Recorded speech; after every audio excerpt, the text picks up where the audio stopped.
ఉమ్మడి మెదక్ జిల్లాలో ఈరోజు ప్రధాన వార్తలు ఈ విధంగా ఉన్నాయి. ముఖ్యంగా సిద్దిపేట నియోజకవర్గంలో ఈరోజు నంగునూరు, చిన్నకోడూరు, నారాయణరావుపేట మండలాల్లో మాజీ మంత్రి హరీష్ రావు ఆదేశం మేరకు బీఆర్ఎస్ పార్టీ ఆధ్వర్యంలో గ్రామాల్లో జెండా ఆవిష్కరణలు జరిగాయి.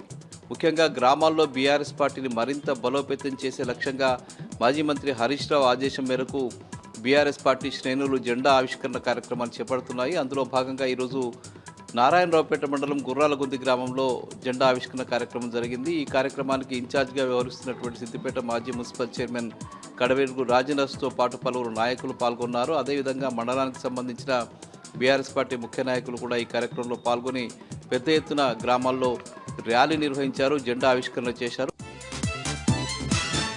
అదేవిధంగా నంగునూరు మండలంలోనూ పలుచోట్ల ఈరోజు బీఆర్ఎస్ పార్టీకి సంబంధించిన జెండా ఆవిష్కరణ కార్యక్రమాలు జరిగాయి.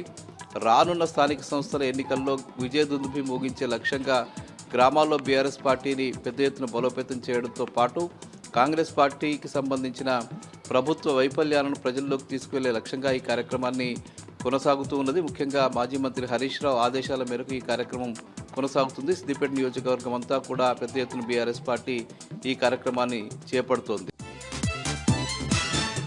ఇక సిద్దిపేటలో ఈరోజు న్యూ డెమోక్రసీ ఆధ్వర్యంలో వాల్ పోస్టర్ ఆవిష్కరణ జరిగింది. ముఖ్యంగా ఈ నెల 20న చేపట్టబోతున్నటువంటి చలో హైదరాబాద్, ముఖ్యంగా రేవంత్ రెడ్డి ప్రభుత్వం 6 గ్యారంటీలు అమలు చేయాలనే ప్రధాన డిమాండ్ మేరకు చేపడుతున్నటువంటి ఈ కార్యక్రమాన్ని విజయవంతం చేయాలని చెప్పి న్యూ డెమోక్రసీ నాయకులు, కార్యకర్తలు ఈరోజు పోస్టర్ని ఆవిష్కరించారు.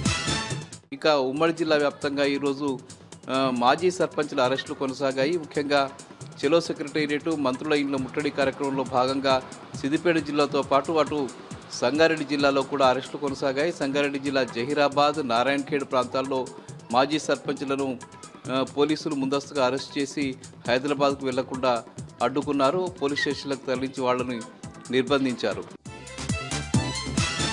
ఇక సంగారెడ్డి జిల్లా జహీరాబాద్లో ప్రజలను వంచిస్తున్నటువంటి ఒక జ్యువెలరీ షాప్కి సంబంధించిన యజమానుల్ని పోలీసులు అరెస్ట్ చేశారు. బంగారానికి మెరుగుపెట్టి మళ్ళీ కొత్తగా ఆభరణాలను తయారు చేస్తామని చెప్పి ప్రజల వద్ద నుంచి బంగారాన్ని సేకరించి వాటిని గిల్ట్ నగలుగా మార్చినటువంటి ఎస్ఎండి జ్యువెలర్స్కి సంబంధించిన యజమానుల్ని జహీరాబాద్ పోలీసులు అరెస్ట్ చేశారు.